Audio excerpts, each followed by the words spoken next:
aerodynamics perspective. Okay, so what happened? Why it is not showing? Hold on, I think I did wrong.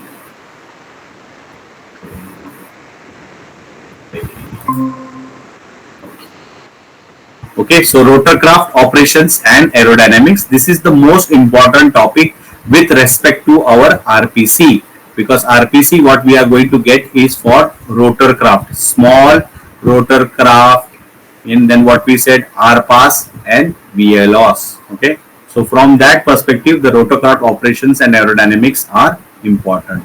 Some points I have already covered even in the last some sessions, like like fixed wing, maybe we talked about rotorcraft, we saw the comparison, we saw the BLDC motor, battery and all that things, which is primarily using rotorcraft.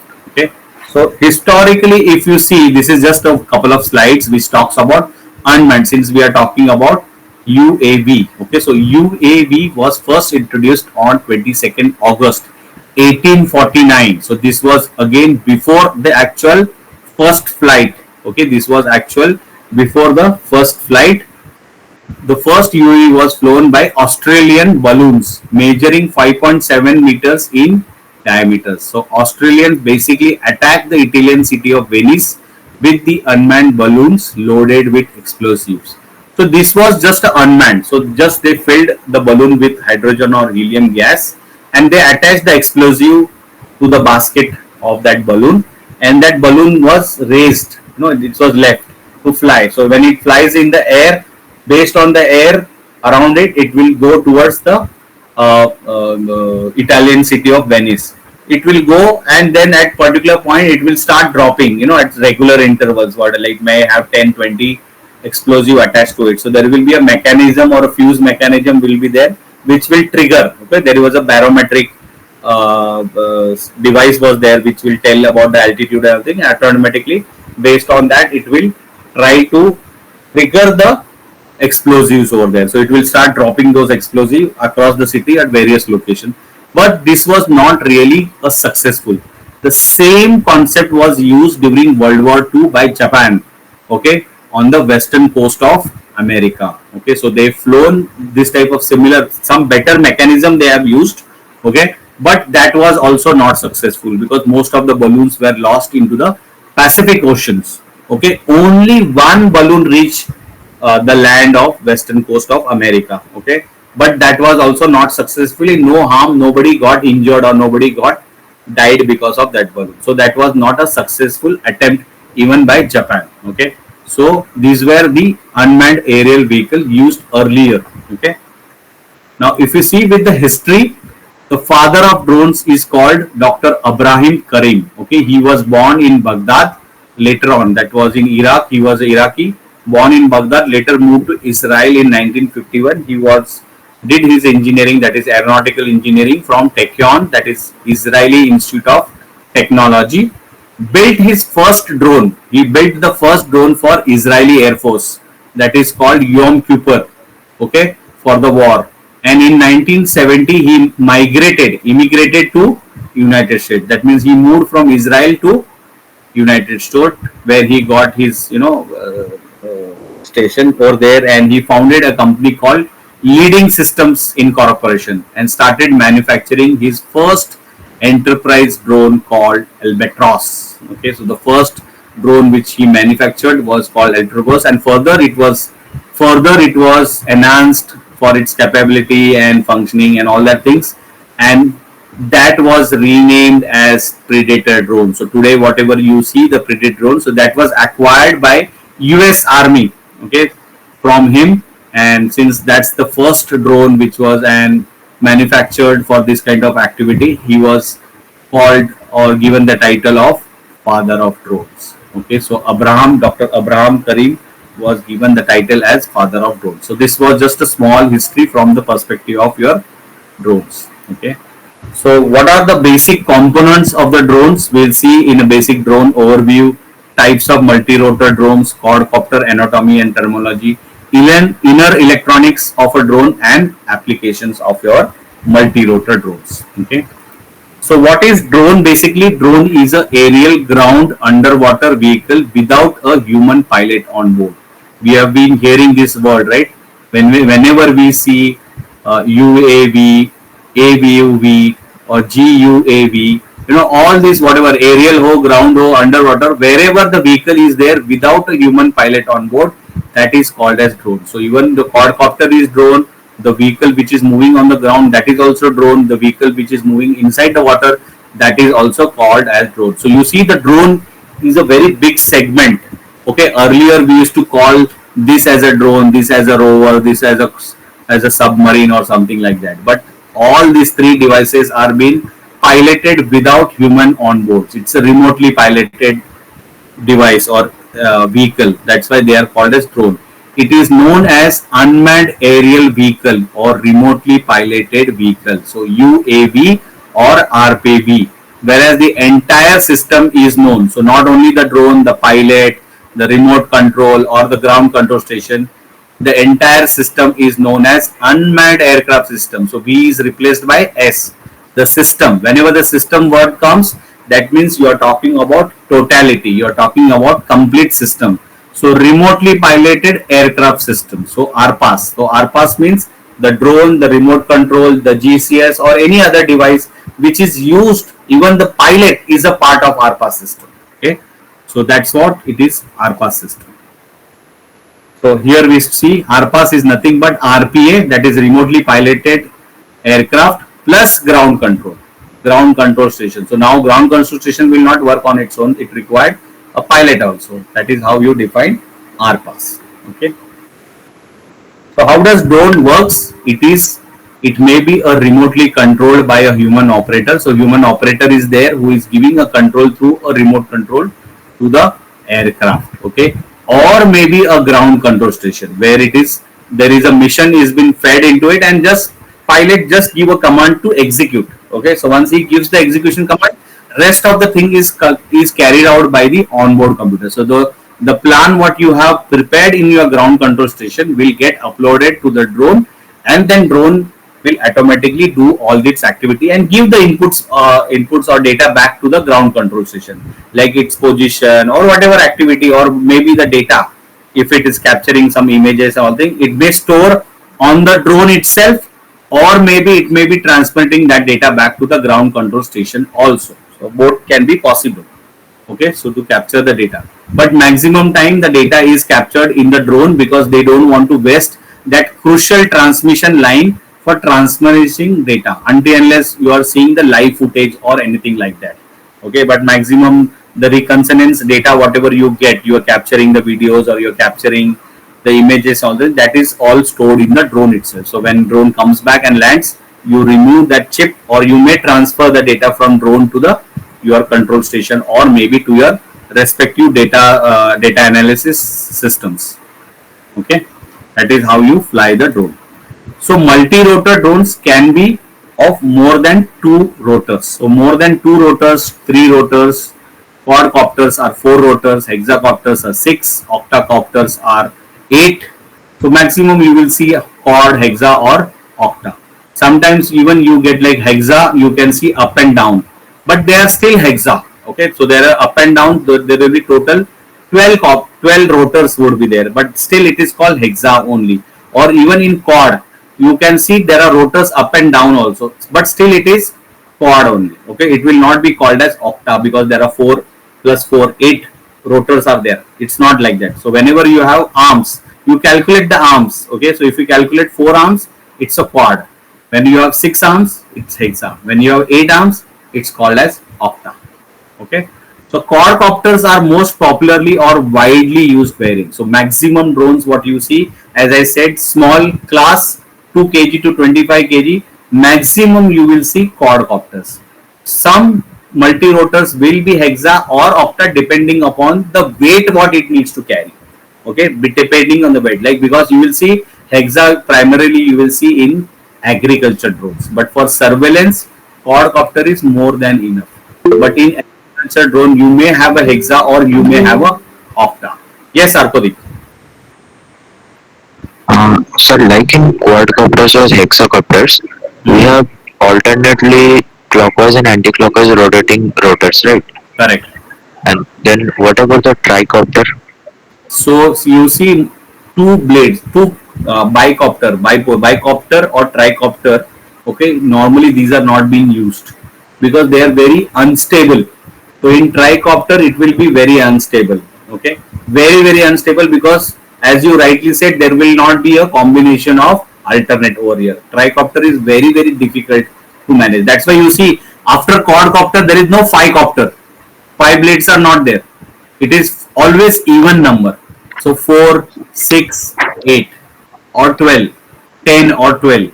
So you will always have a, so it is very easy to manage a bicopter than a tricopter. Okay. Okay. Tricopter is very difficult because two will be in a clockwise, one will be in anti-clockwise, or maybe two in a anti-clockwise and one will be in clockwise. So your computation is very much required to stabilize. So tricopter is never used. This is just I put a picture to give an idea. Okay, so rotorcopter are more from more than two copters. So bipolar is very easy because one will be moving in a clockwise, one will be anti-clockwise. So they will be counteracting each other. But three is very rarely used. It is not used. It is just people make it just for learning. So when you are learning, you want to learn how it is difficult to manage. You know, that time you will design a tricopter, or maybe tricopter is used when you are only using it for only for a particular motion. Okay, like the tricopter, the third copter is not actually vertical, but it is a horizontal. Okay, so it will just give off for motion purposes only. Okay, ideally tricopter is not commercially used or used for any kind of mission or any kind of drones. They are very unstable to fly. Okay, I would say. Okay. Okay, so quadcopter is the most widely used variant and most stable. If you need more power to weight, okay, if you want to pick up more, because agricultural drones will have a 10-liter tank, means that 10 kg of weight it has to pick. So it needs more power, you know, power to weight ratio is required. So that time you will define hexacopter, okay, because you need more power to lift the weight. Okay, quadcopter is like normal, your cameras, small lidar sensors, thermal sensors, or maybe multispectral camera, very slight weight, maybe of weight of like hardly 500 grams or maximum 1 kg. In that scenario, only you have to use quadcopters. Okay, if you have more weight, then only you will go for more number of rotors, hexacopters or octocopters. Okay, so let's see the pros and cons of the multi-rotor drones. We have seen the same in the fixed wing also. So what pros is vertical takeoff and landing. The most important is the hovering capability and operations from a confined space. So multi-rotor drones can go inside a very small spaces. Fixed wing cannot, because as first of all fixed wing has to go a long path. So long the fixed wing cannot do in a confined spaces. So only multi-rotor drones can go into the confined space. So can you give an example where when we say what do you mean by confined space? Any example do you think where this type of drones will be useful? Like indoor stadiums. Indoor stadiums, in the ships, chimneys, or like wings. What is that called? Turbines, Bunkers. wings, huh? Windmills. Okay, windmills, or any confined, like in a pipe structure. You know, if you have to monitor or see the internals of the water pipeline or inside the gas pipeline, you want to do internal structure analysis or something in that confined space. You know, mines. In case of mines also, or below the rigs, you know, those rigs in the sea, what you say, petroleum rigs, or even under the bridges, under the railway engines, or you know, railway coaches, where you have a very difficult or very confined spaces. There you can fly multi-rotor drones, small multi-rotor drones you can fly and capture the images. Okay, whereas the cons or the disadvantage of multi-rotors is limited endurance compared to fixed wing. But then again, because of its advantages, it overruns, because some places where, as I said, it can go operations in a confined spaces, there your fixed wing is not practically possible. Okay, so even though fixed wing has a longer endurance, those cannot be flown in a confined spaces. So there you have to use multi-rotor drones only. Less chance of recovery.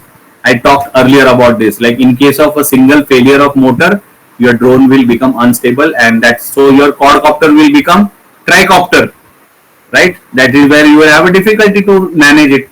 So suddenly it will lose its balance. It will disorient. You will try to see whether you can manage, but most of the time it will result in crash.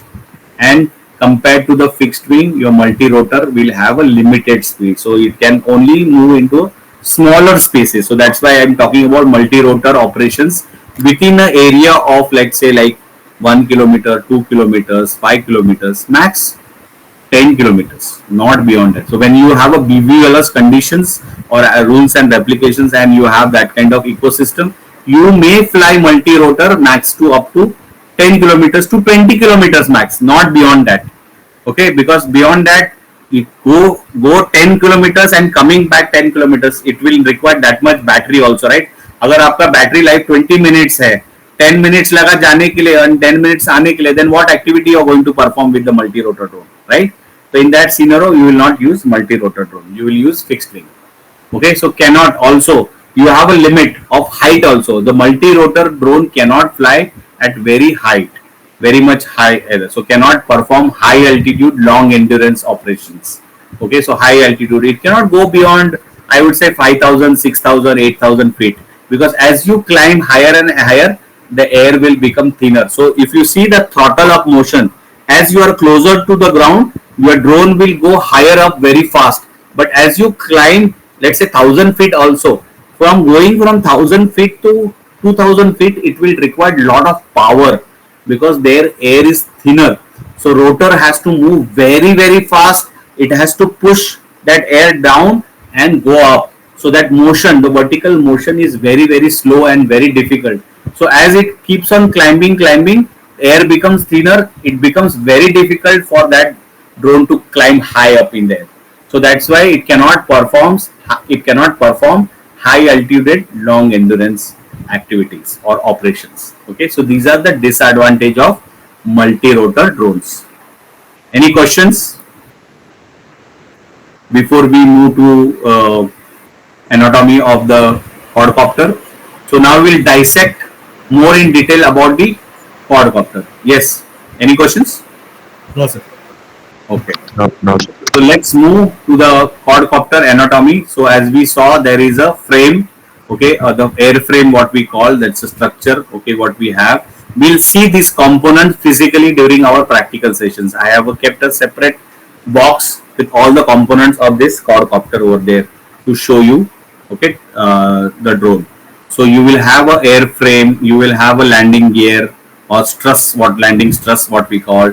You will have a motor, the electric motor or BLDC motor with the propellers. So you will have two propellers in clockwise, two propellers in anti-clockwise. Okay, so you will have propeller. Then below the frame, you can see a red and black. What you see here, this is nothing but ESC. Okay, that is electronic speed controller. Okay, that's the electronic speed controller which controls. It's like a regulator what you have in your house. You control the speed of your fan, right? So similarly, this controls the speed of a motor which results in motion of your propellers. Okay, so accordingly the speed, so whatever the signals is given by the flight controller, okay, so flight controller will give the signal to the electronic speed controller and which will control and give the power or required speed or the power for motor to rotate. Okay, so depending on that which the speed is managed.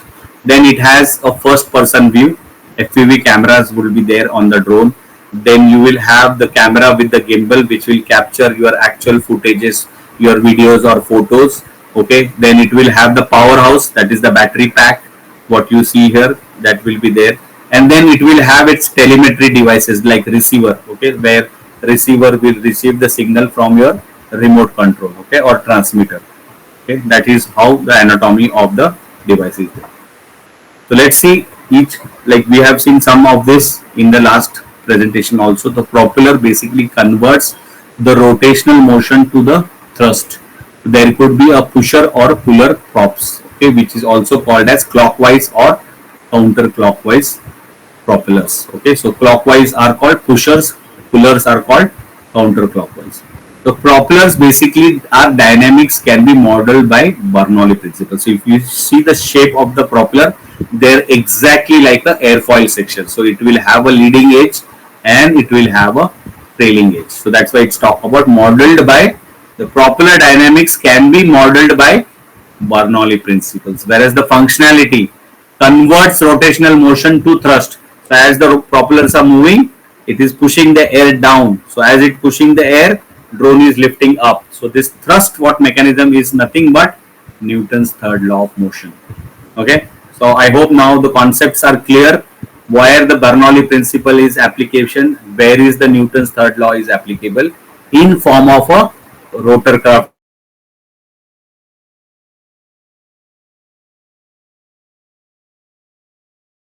only using Bernoulli principle. Okay, Bernoulli principle is doing what? The wing which is used for a glide. Okay, whereas the thrust is using again the jet. It could be a jet engine or it could be turboprop or it could be a propellers also. Again, they are also working for Newton's third law. So it is a vertical or rotational motion which converts into the thrust. So as it converts, the forward motion is being created. Okay, so that's the Newton's third law of motion. So motor used to rotate the propeller, it could be a BLDC motor, highly efficient and long lasting. So if you see before the invention of BLDC motor, earlier drones, so actually drones got more popular because of the invention of BLDC motors. Earlier people were making drones, but they are using DC motors. So DC motors was having a brushes, okay, which was causing the brush for friction, okay, for connecting or giving power to the armatures or the coils. There was brush use, okay, they were touching the armature and that was causing friction and that was not giving you efficient. Okay, they are not efficient and they are not lasting. Over the period of time, those carbon brushes used to get worn out, okay, and then you have to replace that. Like normally you would have seen in your house, like the mixer, the fan, they are all are DC motors, normal DC motors. So they will be having a carbon. Even your blenders, okay, your washing machines, all they are using normal DC motors. So they have a carbon brushes, but their effectiveness is very less compared to their motions is very less. Whereas here in the drones we need very high speed. Okay, so we need high speed. How do we improve our efficiency or high speed? By invention of the brushless DC motor or BLDC motors, your efficiency has increased and they are long lasting because there is no rotating. I mean, there is no friction over here. It's very smooth. Okay, that's why you will see when the BLDC motor is in operation, you will not hear whether, you will not know whether it is moving or not. Okay, it's so smooth, so quiet.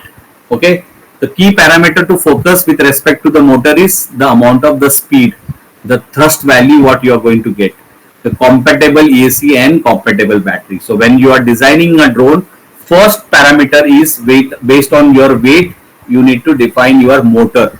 So for example, I want to use raise a weight of almost, let's say, 50 kg. So what I will do is, if I have a 50 kg of weight to pick up, I will divide, if I am designing a quadcopter, I will design a quadcopter, that means 4 motors I will be using. So I need to define what would be my thrust value of each motor.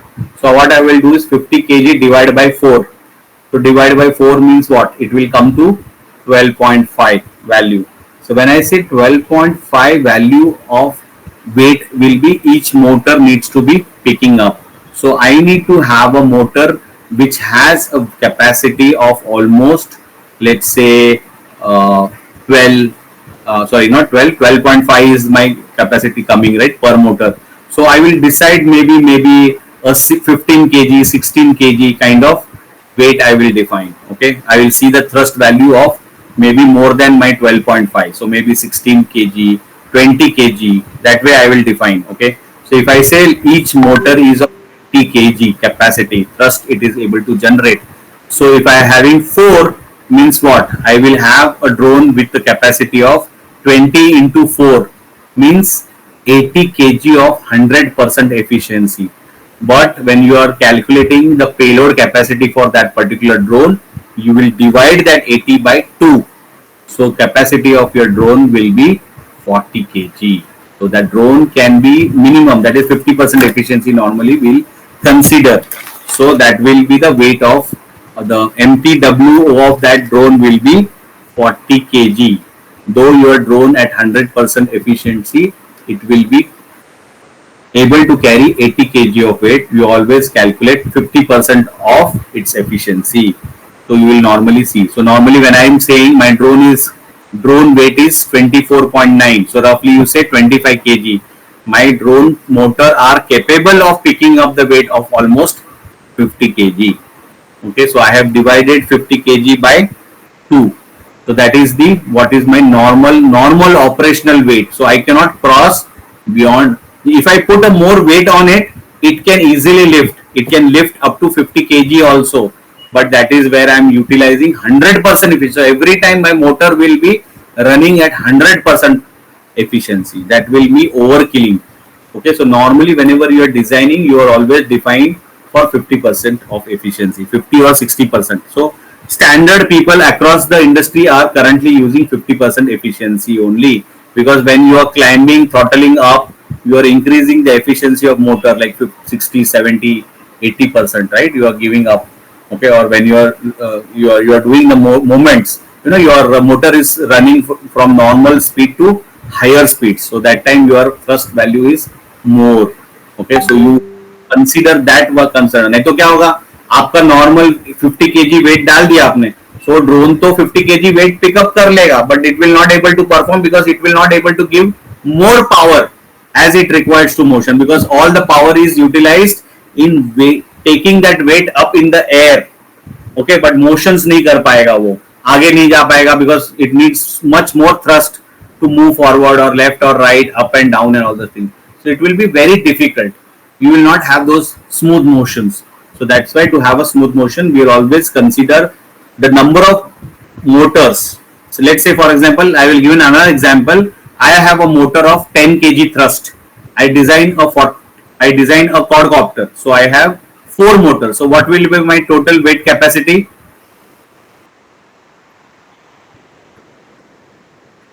4 motors, each motor of 10 kg. So 4 into 10, it will be 40 kg. 40 half of will it be will the be capacity at 100% efficiency. But I have to define at 50%. So I will divide by 20 goods. 2. So it will be 20. So अगर मेरा drone का wait 10 kg है, so additional another 10 kg I can add as a payload. That is how I have to design my drone. Understood the concept of the weight in the drone? Yes. Okay. So then you, as I said, electronic speed controller, it is used to vary the motor speed with precision. So whenever we are defining motions and all the thing, we need to make sure that propellers are moving as I give the controls, right? Or if I have given a flight automation, so it has to, you know, at that speed the drone has to move at particular angle, it has to change the direction and again start another motion or other path and all that thing. So that requires a very precision control of your motor movements, which will make your drone rotors to fly. Okay, so this is achieved by electronic speed controller. Okay, so can control the direction of rotation of the motors. So even if you use the ESC, changing the 2 wires, there are 3 wires. If you see here, there are 3 wires. Okay, if you change any of these 2 wires, it will change the direction of the motion of the motor. But in an enterprise drone, you don't do it, because your motors are also marked for CW and CCW. In a smaller drones which you make for as a hobby projects, okay, where the motors are all not marked for direction, in those motors you can just change the wires to change the directions. But in a enterprise drones, you don't use. In enterprise drones, the clockwise motors are used with the clockwise propellers only. Anti-clockwise propellers are used with anti-clockwise propellers only. Okay, there you can change direction, be change however, but that is not a right practice, because the enterprise motors, the bigger motors what we use, they are designed for the motion also. They are designed for clockwise motion or counterclockwise motions only. That's why they have been marked with their rotation motions. So if they are marked for clockwise, you have to use for clockwise motion only, not vice versa by changing the wire of EAC. अगर आप EAC का wire change करोगे तो उसका direction change हो जाता है, but that is a not a best practice or a right methodology to use in enterprise drone. Okay, it can lead later on lot of confusion and lot of issues can be there when, or this ride will not be smooth. Okay, because those motors are been designed for particular rotation, direction of rotation. Okay, they ESC can act as a dynamic brake. आपने देखा रहेगा DJI drones, like, you know, normally if it comes towards me, but it stops. So जो sensor sense करता है there is a object and it cannot go beyond that object. And that sensor gives the signal to the flight controller. Flight controller gives the signals to the electronic speed controller, which gives a control that say now you have to stop. So that dynamic brake जो लगता है आपका through the ESC, that is because of the ESC, because ESC has that component. Electronically it is designed such a way that it can apply or stop. You know, stop means what? It is not stopping. Propeller रुक नहीं रहा है. Stop means the motion. The all four motors which are moving, they are moving. It coming very fast speed, but at particular point it will stop. Stop means the drone will stop at that position, but the motors are still rotating, right? So that dynamic brake mechanism what is there is because of the electronic speed controller. Then it also has battery elements. So sometimes there are additional wires, like you see here there is a wire connected over here, right? So this wire can also be a signal from the flight controller or from the receiver. So these needs to be a battery eliminating circuits, okay, or powering the flight controller or the receivers.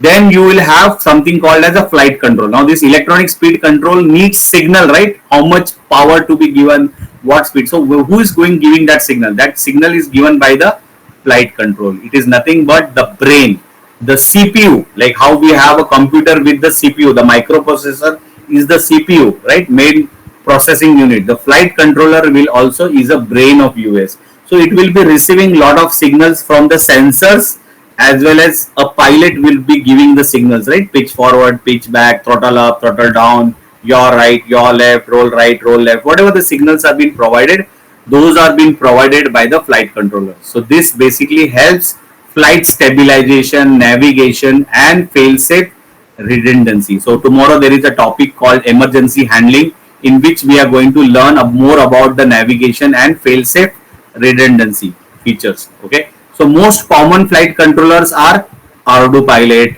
DJI M3 NASA, M-Lite, NASA M3, or there could be a third-party customized flight. There are a lot of customized flight controllers are also available.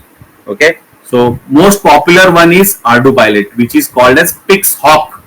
Okay, PixHawk is the very famous flight controller designed by AeroDynamics. So this normally cost you around 12,000 to 18,000, but there are higher version of variants. Like this might be having a single sensors.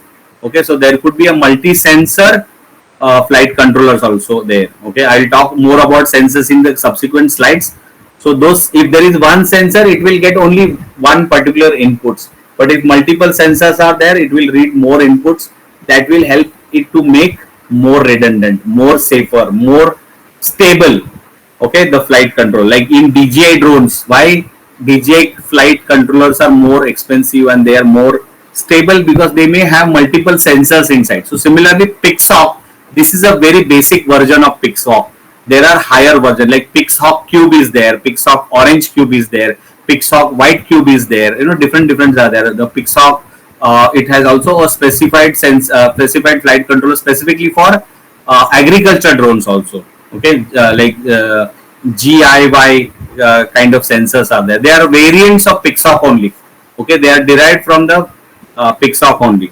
So they will always have a better redundancy, more. But then the cost of those flight, like this is costing me 12,000 to 18,000. The higher variant, multi-redundant, more stabilized flight controller will cost you maybe 25,000, 30,000, 40,000, even 50,000. Even sometimes they go up to lakh rupees of it also.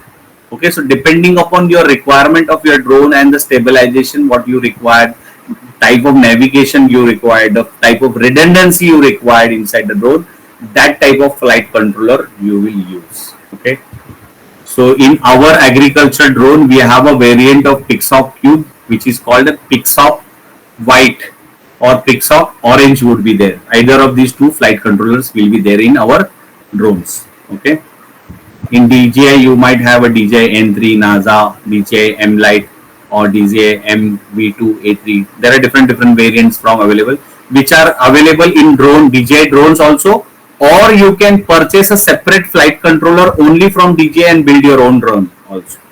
Okay, so that is also possible. Okay, now airframe is nothing but it's just a metal structure. Okay, it can be made of aluminum grade pipes or maybe a carbon fiber pipes also. There are a different configuration for quadcopter. It could be H shape, X shape, plus shape, or H shape again also, H hybrid. Okay, so H hybrid is nothing but H plus X. Okay, so you can see here this is looks like a H but not proper H. Okay, so these are like hybrids. These are H hybrids. So these are all H hybrid. This is perfect X. Okay, or you can see this is perfect plus. Okay, so this is H, this is X, this is plus, whereas these are all H hybrids. This one, this one, this one, these are all H hybrid drones. Okay, now that's about airframe. Airframe, nothing much I have talked, but they are just a metal structure to hold all your electronics, your motors, your boom arms, or your platform. Your landing gear is also part of your airframe also. So there we'll discuss more about detail about separately in landing gear section. Okay, but airframe is the where you hold this.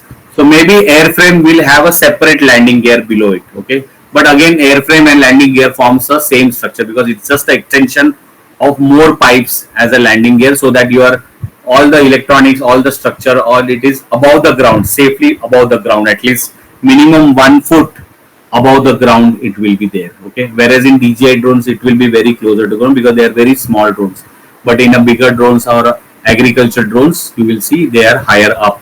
The airframe will be higher in this. So battery pack is nothing but the power plant or of a UAE that gives the power to your drones. So they can be rechargeable lipo batteries or lithium batteries. So in our we have a 2 drones. In one drone we are using lipo batteries, in other drone we are using lithium ion batteries. The older drone is using lipo batteries, when newer drone is using lithium ion batteries. High energy density compared to conventional batteries. Normally what we use in our normal torch or clocks, those normal AA cells or AAA cells, those are non-conventional batteries. These are high energy densities. So basically what is important, what you see is discharge rate, the capacity and the voltage. So capacity is measured in mAh. Okay, so that is 5000 mAh. So 5000 mAh might give me a endurance capacity of 10 minutes. 10,000 mAh, double the capacity, doesn't mean that it will give me 20 minutes. It may give me 6 minutes or 18 minutes max. So because weight is increasing, 5000 mAh battery will cost you 2 kg of weight. 10,000 mAh may give you 2 plus 2, 4 kg. So 2 kg weight बढ़ गया. So that picking up that weight itself will drone consume power. So you will not get 20 minutes as an endurance capacity. You may lose the endurance in related to weight of that particular battery also. Okay, so that's why you are not getting 20 minutes. You are getting either 18 or 16 minutes of flight time. Okay, so you have to understand from the perspective. Just by increasing the capacity doesn't mean you get more endurance capacity. You are losing the endurance in weight of the battery also. नहीं तो आप battery add करते रहोगे, आपका endurance बढ़ता रहेगा. It will be like that, right? It is not like that. Okay, because it has to counter the weight of the drone also with respect to the battery weight. Okay, then you have a camera and gimbal used to mount the payload, help in stabilization. So if you use a camera directly to the drone, then it's very difficult because you cannot change the angle of the camera. It will be either facing downwards or facing upward only. If you want to change the shot, then you have to tilt your drone, which is very difficult because you will be using power of your battery to change the angle of your drone. Very difficult, utilizing very precious power value. Okay, battery utilizing. But if you are using a gimbal will give you a separate control. It will stabilize your camera footage because when you connecting directly camera to the drone, you will always have those kind of vibrations. Okay, in your images you will have a blurry photos, blurry videos, shaky videos kind of things when you are directly connecting your battery. So that's why the gimbal was introduced later stage, which can help in stabilization as well as give you pan and tilt control. That means you can have a 2-axis motions. If you use 3-axis motion gimbal, you will get a complete 360-degree view of your footages. Okay, so depending upon the gimbal what you use, accordingly you will have the better control on your videography or your photography over here. Then landing stress. I talk about the landing gear. Okay, so landing gear, these are nothing but these are legs that drone rest on when it is in landing or on grounded. So when it is coming from the flight, it is landing, that time the landing gear comes in the picture, or when it is grounded on the ground, okay, or landed on the ground, it comes in a different shapes and size as per the design of UV. So different types of landing gears are been designed by the companies. Okay, some even in some drones from DJI, they have a foldable landing gear. So when it drone goes in the flight, the landing gears goes up in. So the your camera and gimbal is free from all the 360-degree motion. So it can take all the 360-degree motion by hovering at one particular location, and it can completely take the 360-degree footage of that particular location itself. Okay, sometimes, so especially in a cinematography kind of. So DJI Inspire is a drone which is used extensively in the cinematography environment or industry. There where they have, that's why they have made that, the landing gear go up in the air. Okay, so it doesn't obstruct the view of your camera angle. Okay, so that's why they have designed it that way. Okay, now to transmit, to control the drone, you require radio transmitter and receiver. So as I told you during the radio communications channel topic, that radio controls the transmit inputs given by the pilot to the receiver via 2.4 gigahertz band. Okay, so this is the most preferred band communication link. Okay, or a C2 link, what we say is a preferred frequency device is 2.4 gigahertz because of its maximum efficiency, because at this frequency level the communication is 100% proper at this frequency. Whereas the video transmission, okay, FPV video transmission, what is happening is at 5.8 gigahertz, because that frequency, it provides noise free and best video control, best video quality signals. Okay, these are the two frequency on which the transmission is happening. For your communication link, it is 2.4 gigahertz. For video transmission, it is using 5.8 gigahertz. Okay, so any questions on radio transmitter and receiver? So whenever you are connecting your transmitter to the drone, it is basically doing a handshake. Okay, we'll see this handshake, how it is useful in your emergency handling situations. Okay, so any questions over here, or we are good to move forward? Yeah, good. Okay, Yes, sir. so we are just left with couple of slides, and then we are good to wind up today's session. So next is telemetry. Telemetry is nothing but the extension of radio transmitter and receiver. We are like, for example, you are using a ground control station. So you will have a two telemetry devices. One is called air end and other is called ground end. So air end connectors, you can see there are antennas coming from the drones. These are all called telemetry device or telemetry controls, which are connected at the UAE end. Okay, these are air end connections. Ground end is connected to the GCS control. It may be connected to the laptop on the USB channel, or maybe a different connector is there to control. Okay, so this provides crucial telemetry data, okay, on the ground control station. It can give you the overview of the space. Now if you see this controller, this remote control will not give any information about the like altitude, distance, speed, wind, all that things will be not visible, because this is only giving signals, giving controls. Okay, like left, right, up, down, up, throttle down, pitch forward, pitch back, roll right, roll, all those controls. Whereas GCS will receive all this information like altitude, distance, speed, wind, speed, all this. So whatever the remote control what we have is a combination of remote radio transmitter and receiver and the GCS. So my remote control is having a LCD screen also. That's why this remote control will cost you only 6,000. The GCS might cost me 1 lakh rupees. Okay, I am using a remote controller which is having the feature of this remote control as well as the GCS. That's why my cost of my remote control is itself more than 1 lakh rupees. 1,25,000 rupees मेरा remote controller का cost है. Okay, so that remote control will have the LCD panel which will give me all the details what you see here. That's why I can see what is altitude it is, what distance it is, what speed it is, wind it is, speed. All this information will be available on my screen also, my LCD screen also. So I don't require to use a separate telemetry device or separate GCS control when I am flying my AgriBot drone. Everything is available on my remote control itself. I can use a separate device as a telemetry device or a ground control station also. I can connect a laptop, but then I need to have those connectors, the air end or ground control stations also I would require to be connected. Okay, so that I can have inputs on my laptop also. Okay, then you have something called as front indicators necessary to maintain the orientation. So when you are flying the drone, as I said, in DJI drone, when it's away, almost 1 kilometer away, you do not know the direction of the drone. Okay, you can only seeing on the RC, you can define where what it is heading. But in like for example our drone, we need to understand the orientation of your drone, the front side, back side, left side, right side, okay, or the right side or the left side, whatever it is. So necessary to maintain the orientation, so you have a LED lights or a strobe lights or a different colored arms would be requiring, or maybe using a reflective material. Okay, some kind of a like radium stickers would be there on the drone itself. Okay, so that will be helping you to understand the front side or the back side of the, especially the front side and the back side of the drone, you need to know. So when I am doing the briefing about you about the drones, I will show you which is the front side of the drone, which is the back side of the drone.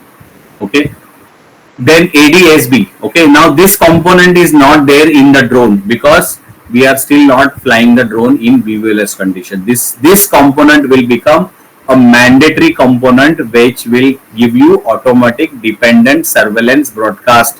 That means it will tell, this aircraft will determine its position via satellite navigation and periodically broadcast its enabling it to be tracked. That's why I've said this ADSB will be coming in practical when we talk about VVLS flying conditions. So real-time ADSB is used now in air traffic control, weather or flight information services. This is normally part of your civilian airlines or commercial airlines or any aircraft which is being flown by man. Okay, in unmanned aircraft we still have not made this because this is itself is a what we say is an expensive module. Okay, so to incorporate this, the cost of the drone will also increase. Okay, so having a ADSB device in the drone also is a complex because you need to have an ecosystem where the signal what is being broadcasted by this device, there has to be some ecosystem to capture that information and convert and tell you the position on the map where you are located and monitor it. So you need to have something called mechanism called UTM, unmanned traffic management system, like NOC, where you will see the, when you go to ATC tower, they have a system where they can show you all the aeroplanes in the flight, in their flight region. Okay, they will be having a separate ATC radar screens for every ATC person would be there. Okay, so they will having a big screen to monitor all the aircraft, plus individually ATC, each individual aircraft controller will be monitoring the certain area of the FIR locations also. Okay, so that information is basically they are getting from the ADSB devices. In a drone industry or drone technology, currently this is not being used worldwide, I would say worldwide, because we do not have that kind of ecosystem.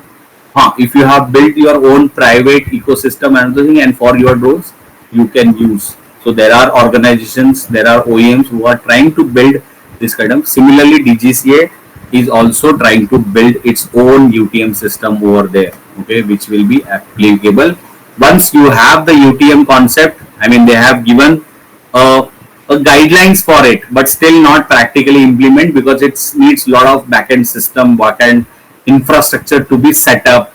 Needs those kind of device which will capture this broadcast or this information and convert and gives you the position of your aircraft as well as the other information what it broadcasts. Okay, so that's why as of now this ADSB is not in use or not in picture.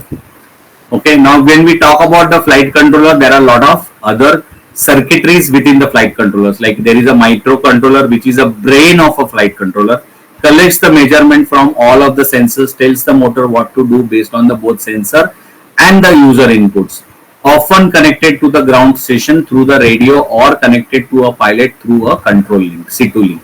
So the flight controller will be having a microcontroller, okay, which processes, which computes the positions and based on your inputs or the inputs from the sensors, like GPS से input आ रहा है उसको और हवा की वजह से आपका drone is moving left and right, so it has to bring back to that position, right? So multiple GPS coordinates it will get and it will try to lock it to the position. So when you are hovering your drone, the hovering is basically because the microcontroller is processing that data.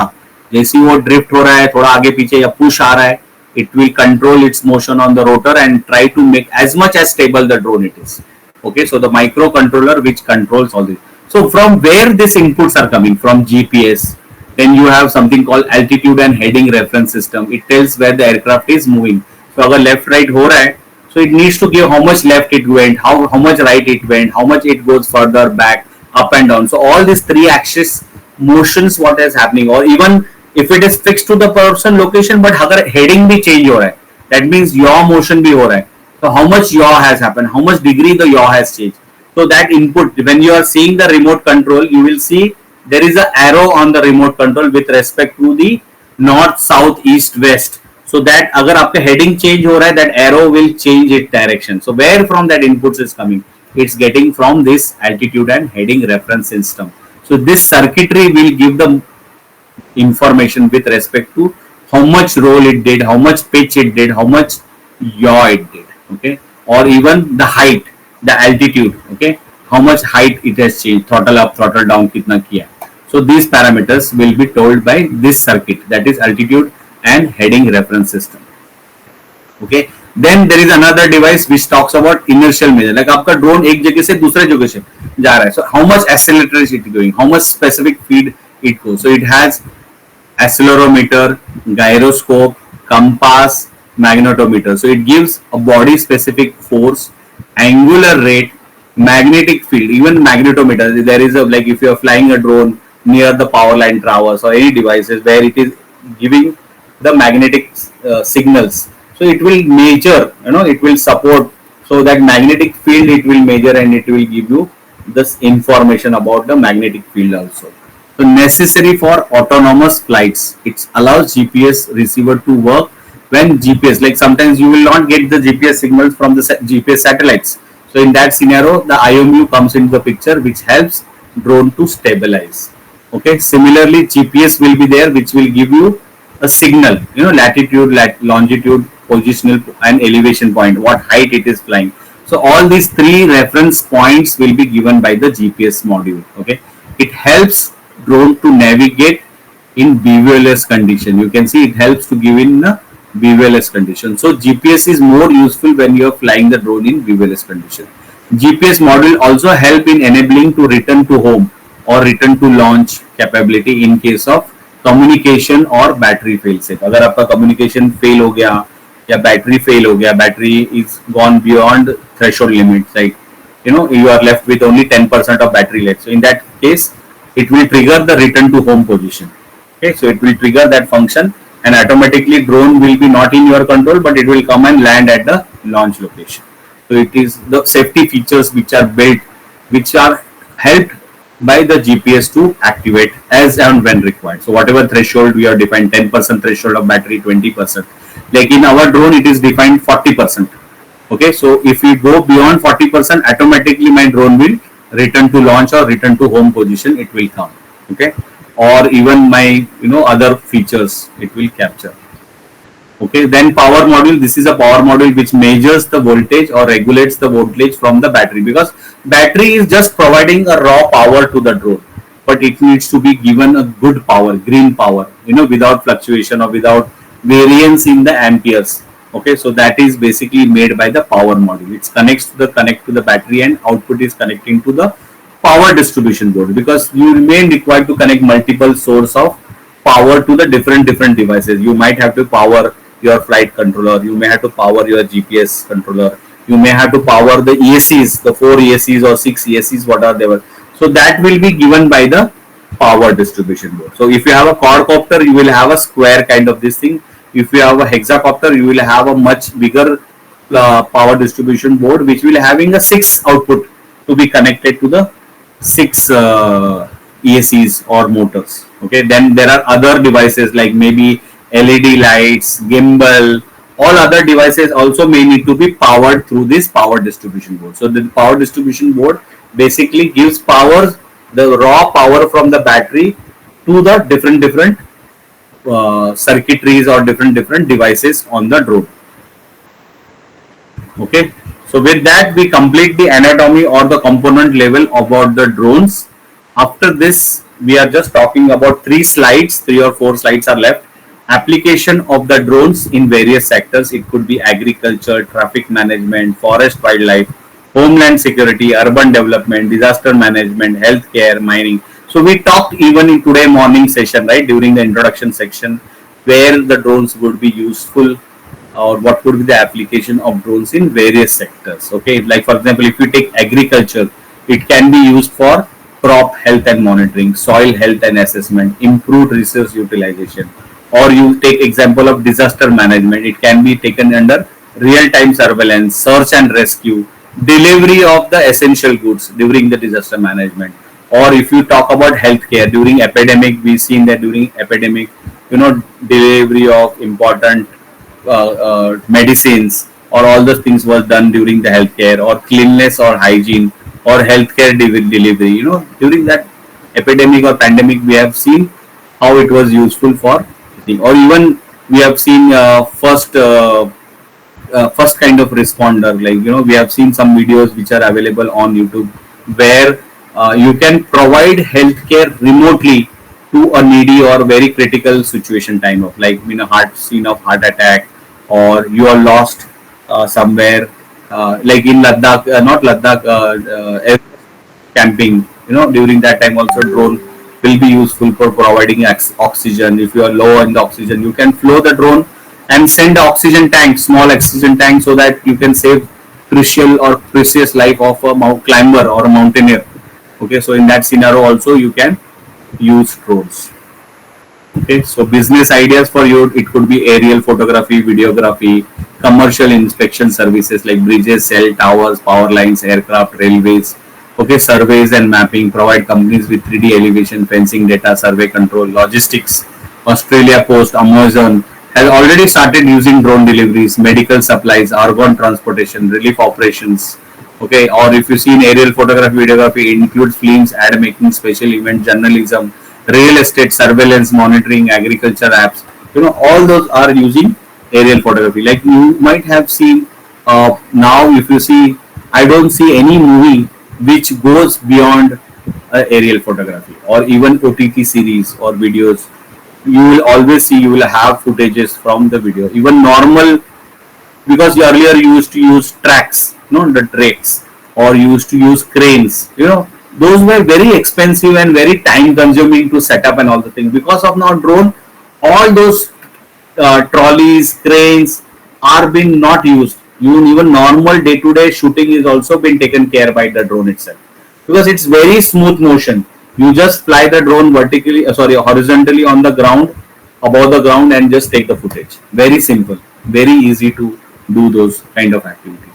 So there are drones which are used in aerial or videography using normal batteries, or even tethered drones are available. Okay, which will have a wire connection to give the power. So you will have a longer endurance. Okay, when you are taking those, like if you are taking a height, like crane ka height kitna hoga? Maybe 50 feet height, 100 feet height. So you can have a wire connected to the drone to give a power of 100 feet also. It's very simple. So you will not require heavy, expensive cranes or trolleys and all that things. You can simply use the tether drones also, capturing the aerial photography or videography for your filmmaking also. So that is a game changer now in especially. So if you see the industry wise, drone industry, the maximum industry what is being captured is the commercial inspection service. Okay, or the surveillance mapping or survey or mapping. So this is almost, like I would say 60-65% of the drone industry is being captured by the infrastructure monitoring. Another, I would say 20% is being captured by agriculture drone. Third segment is aerial photography and videography. Okay, so maybe aerial photography, videography, maybe 10% or 12%, and then rest, the smaller one, like maybe 8 to 5% are there. So the maximum currently drone industry is being captured by the infrastructure monitoring, commercial inspection services or survey or mapping services. Then you goes with the your agriculture, then aerial photography, and then all smaller like logistics is there, residential in home inspection, drone part repair, aerobatic shows, aerial advertisement. These are new segments where the drones are getting utilized. Okay, now we do not see much of the drone shops, but like if you see in 2000 or even in 80s and 90s when computers were there, how many computer shops were there that point in time? Hardly, right? One or two, or we have to go to Lamington Road. I mean, people who are staying in Mumbai, they know where is Lamington Road to buy the computer parts or even mobile components, okay, or repairing of the mobiles. Even today, we can see only most of the mobile shops which are selling. But how many mobile repair shops do you see in your vicinity? Where, like in case we now normally see the service center, okay, if it is Samsung, Motorola or Apple, you will see the service centers there, but hardly we could see, really a proper mobile repairing shop. So, but in future, the drones shops will be there, repair and part shops will be there more and more, because as you fly more drones, more number of drones are there. There will be lot of requirement for drone parts and repairs also. Okay, this drone aerobatic shows or drone advertisement for advertisement purpose, this is still a new segment. They still have not captured the industry much or the market much, but they are catching up. Okay, whatever we see last 1 year, the aerobatic shows or the competitions around the drone using or aerial advertisement or multimedia and all the things being used is enormous. Okay, now it is catching up slowly it is catching up. Again, you can have data analytics. After you have flown the drone, you can capture engineering consultancy, SaaS based firms. Okay, or as I said earlier, when before the drone rules 2021, even insurance was not there. Now even UAE insurance is been again another segment which has been covering much. So insurance companies are adding to their portfolio, so where they are giving insurance for a drone perspective also. So these are new industries or new segments which are catching up with respect to the drones. Okay, so with that we complete our rotorcraft segment also, though we have exceeded almost by an hour, almost 45 minutes we have exceeded. But since this was an important topic to cover for today's session, I have thought we are now only left with hybrid operations and aerodynamics, which will be take up tomorrow morning. Okay, the first topic tomorrow morning will be taking hybrid operations and aerodynamics, which is a small 10 slide topic only. I could take now also in next 10-15 minutes, but I do not want you to overstretch furthermore. I want to wind up the session and start fresh tomorrow. We'll revise the aerodynamic, because hybrid is nothing but rotorcraft plus your fixed wing. So we'll be revising our topics from the rotorcraft and the fixed wing when we are doing hybrid topic. Though the topic is very small, less, but it will give you a revision of your multi-rotor as well as your fixed wing aircraft. Okay, so with that, I complete today's topic. Whatever is required, I request both of you to just on your camera so that I can take your